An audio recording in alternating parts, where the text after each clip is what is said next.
This right tine definitely has kind of a wow and is pointed upwards. This left one has a smaller bend in it too. This is an instrument I use to kind of just roll over that nib.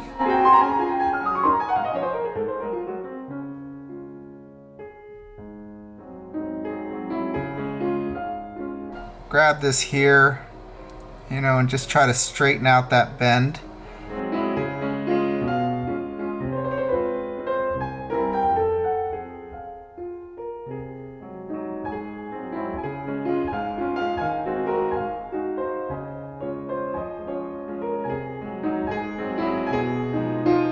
And what we can see